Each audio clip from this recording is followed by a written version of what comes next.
Well, tarp's working. It seems to be. No leaks, except to the side. I do like how it sort of automatically just drops it off the edge, though. Just straight down there, as opposed to pooling anywhere. And you got still headroom. I'm on board.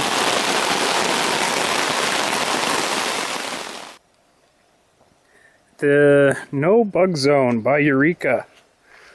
This is the inaugural use of it. I set it up yesterday, and there's some learning curve with an asymmetrical tarp like this, but basically the components are one main ridge line across the top holds the top corners apart, and then you just tie down the other corners, and you stake out the floor. We had this in some pretty big rain yesterday, and it really held up. At that top point right there, there was a bit of a, I don't want to call it a leak, but it wicked through the tie point. So I'm gonna go and silicone coat that, I think. But other than that, it was totally waterproof. Like a good, you know, the floor in here, it was wet everywhere else, floor in there, very dry. Packs down really lightly too. I would say it's about the size of a sleeping bag when all is said and done. And there really isn't too much to say beyond that. As a tarp, it works really well. I've got nothing but good things to say about that way. As a bug shelter, it's portable.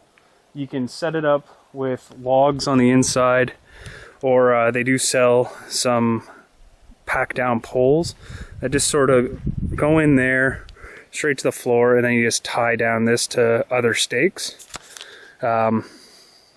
Bit pricey for a tarp, but for a bug shelter tarp, this is about the cheapest one they make. This one cost me $180, and other ones I was looking at cost upwards of $300. So the price point is there, and yeah, the only criticism I have is that you can't take the mesh out. Like, it doesn't unzip, but they do give you these nice little zip toggle points here. So if you wanted it just as a tarp, you could lift the thing up and tie it there. Other than that, not much to say about it. I would recommend this to anybody going out in bug season. The bugs don't get in, as far as I've been able to tell, and you just go through these zippered edges. I've been told you can also, because there's 3 zippers here, so you put this all the way up to the top here, and you can still zip it and unzip it. And you can hang a hammock in there as well. Just a good way to get out of the bugs and out of the rain. Thumbs up. Eureka, if you want to sponsor me, like my video and talk to me, I will 100% carry some of your stuff around for free.